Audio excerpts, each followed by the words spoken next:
This week, the first passengers returning to the UK from the 33 red-listed countries finished their 10-day stay in a quarantine hotel.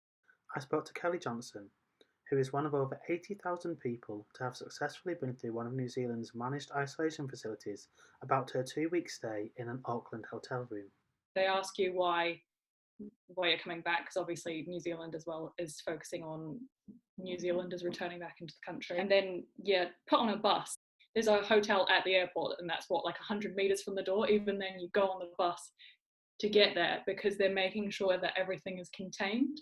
And there are police obviously watching as well to make sure no one makes a mad dash for it. And this is all kept very separate. So people coming in from Auckland, which is where I flew out of, were very separate to the people arriving into Auckland. And you get to the hotel, there's army there. It wasn't like threatening, it was just to make sure that everything was done properly. In my room, there were windows, but they couldn't open. Like I could see out, it wasn't a box, but I couldn't open and let them in fresh air. It was all air conditioning.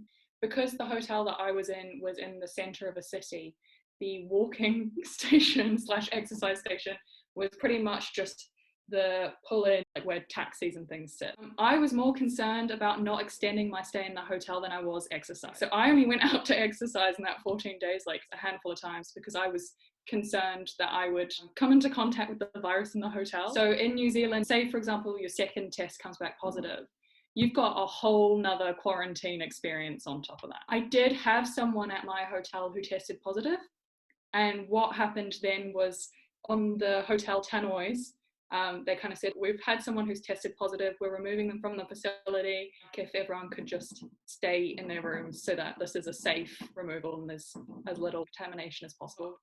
My isolation was 14 days. We were told that we would be tested on the third day, and that was to allow for a little bit of an incubation period. We were called on our rooms and told, it's time for your test, come down. And then once we'd had our test as well, they had Air Force people checking, and then back off to your room for a few days. And had my second test, and that all came through clear, and they'd slide the results underneath your door as well. So I knew on that first test that I was negative. They gave me my results for that. I didn't think it was too troublesome.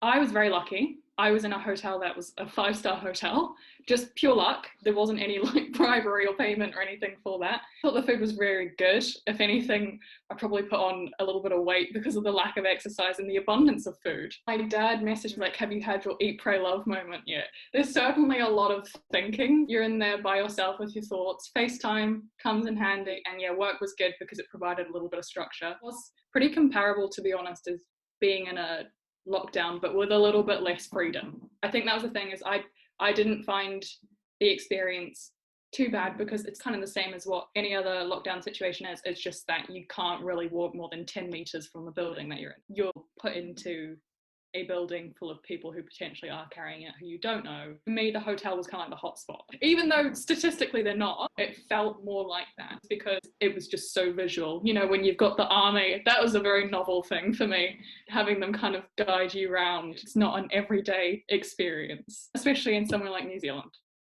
Following on from the successes of quarantine hotels to curb rising case numbers in countries such as New Zealand and Singapore, this is a pinnacle moment in the UK's response to the virus.